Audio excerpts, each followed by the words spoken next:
বিসমিল্লাহির রহমানির রহিম। পরম করুণাময় আল্লাহ তাআলার নামে শুরু করতে যাচ্ছি। ঈদ মুবারক সকল জাতিকে।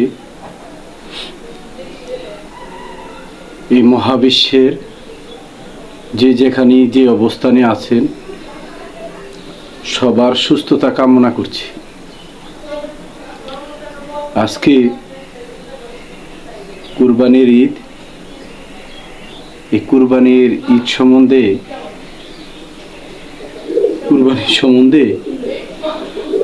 আপনাদের মাঝে কিছু আলোচনা করব। এতে ভুল হতে পারে, ভুলের ঊর্ধ্বে কেউ নয়, ছোট মানুষ মনে করে ক্ষমা করে দিবেন। আসুন আমরা আলোচনায় চলে যাই। তার আগে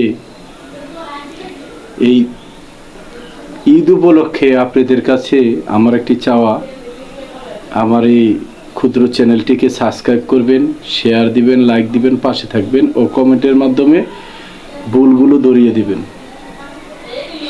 আসুন আমরা বিষয়টা নিয়ে আলোচনা করি। আজকের মূল বিষয়টি হলো এই যে কুরবানি আমরা দিয়ে এখানে বলা হচ্ছে আল্লাহকে খুশি করার জন্য কুরবানি দেওয়া হলো। এই কথাটি ভুল। আপনি আমি কুরবানি দেব, এখানে আল্লাহ খুশি হওয়ার কিছু নেই। আল্লাহ কোনো জীব হত্যার পক্ষে নয়। আপনি একটি জীবকে হত্যা করে জবাই করে আল্লাহকে সন্তুষ্টি করবেন? আল্লাহ এই সন্তুষ্টি চান না আপনার কাছে। আল্লাহ চায় আপনি আপনার যে নফসে আম্মারা, আপনার ইচ্ছা শক্তি, আপনার যে মোহগুলো, এগুলাকে কুরবানি করুন। আপনার যে ভিতরে যে পাপ মানে নেগেটিভ ভাবনাগুলো, অপরের ক্ষতি করতে চান, অপর থেকে ছিনিয়ে আনতে চান, যত প্রকার বাজে চিন্তা ভাবনা, বাজে কর্ম, অহংকার, রাগ, এই ক্ষমতা বলে মানুষকে খাটো করা, মানুষের থেকে ধন সম্পদ ছিনিয়ে নেওয়া, ছিটারি বাটপারি করে খাওয়া, এগুলাকে জবাই দেন, এগুলাকে কুরবানি করেন। মূল কথা, আপনার আমিত্ব নামক যে পশু আছে সেই পশুকে জবাই দেন আল্লাহর নামে, তাহলে আল্লাহ সন্তুষ্টি হবে। আরেকটি কথা বলে যে আল্লাহর রাস্তায় কুরবানি দিলাম কেন? না, আল্লাহর রাস্তায় কুরবানি দিবেন কেন? আপনি যদি মন থেকে কুরবানি দেন, একটি পশু, একটি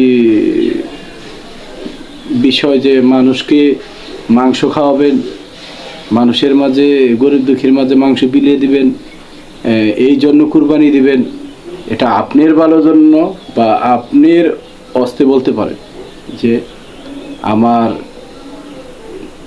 এই সারা জীবন পাপ করে, অন্যায় করে যা কিছু অর্জন করেছি তা এই কুরবানির মাধ্যমে জাকাত হিসাবে গরিব দুঃখীর মাঝে বিলিয়ে দেব। সুবহানাল্লাহ। এটা সবচেয়ে উত্তম বিষয়। এখানে কোনো বিষয়ের উপরে আল্লাহকে বলা যাবে না, আল্লাহকে দায়ী করা যাবে না।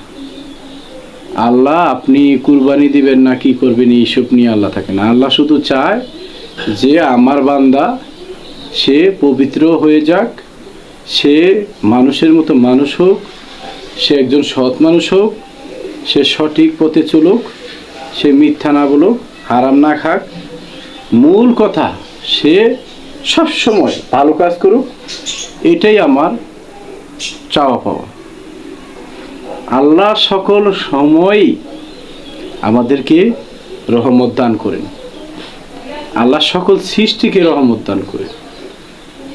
আগে আমাদের বিষয়গুলো যদি আমরা না জানি যে আমি কি করতে যাচ্ছি, আমি যা কিছু করছি, নামাজ পড়ি, রোজা রাখি, যাকাত দেই, হজ করি, চাই কিছু করি, এখানে আল্লাহর সন্তুষ্টির কিছু নেই। এটা আমার ভালোর জন্য, এটা আমার ইবাদত, আমার একান্ত বিষয়। আমি ভালো করব, ভালো পাবো, আমি ভালো থাকবো। আল্লাহ বলছে যে তুমি ভালো করো, ভালো থাকবে। তুমি এখানে আমাকে টেনে লাভ নেই। তুমি যদি কারো সাথে অন্যায় করো, তুমি তার কাছে ক্ষমা চাও। আমার কাছে ক্ষমা চাওয়ার কিছু নাই, তো আমি ক্ষমা করব না। আমি কোনো বিষয়ের উপর হস্তক্ষেপ করব না। আমি আল্লাহ এক, আমি সর্বশক্তিমান। আমি একটি জায়গায় বসে আছি, আমাকে নিয়ে তোমরা ভেবো না। তোমরা ভালো করো। আমার সব আইন বিধান সব কিছু এই দুনিয়ার মাঝে ওলিয়া উলিয়া, নবী রাসূল, পীর পয়গম্বর সবার মাধ্যমে, মাওলানা সবার মাধ্যমে দিয়ে রাখা হয়েছে। অনেক মাওলানা, অনেক জ্ঞানী মাওলানা এই সমাজে আল্লাহ পাক পাঠিয়ে রেখেছেন, তৈরি করে রেখেছেন। অনেক জ্ঞানী ওলিয়া উলিয়া, নবী রাসূলগণ পাঠিয়েছেন, তৈরি করেছেন। এখানে তারাই সকল কিছুর মীমাংসা দিচ্ছে।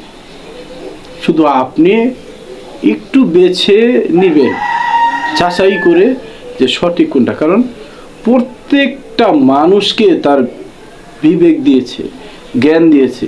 সে শুধু সত্য কোনটা আর অসত্য কোনটা এটাকে বুঝে নিতে হবে। আর এখন তো যে জমানা এসেছে, মানুষ প্রত্যেকটা তাফসীর,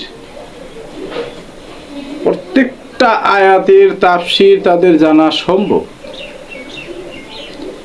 এখন মানুষ এই প্রযুক্তির আমলে এসে সে অজ্ঞানী থাকতে পারে না।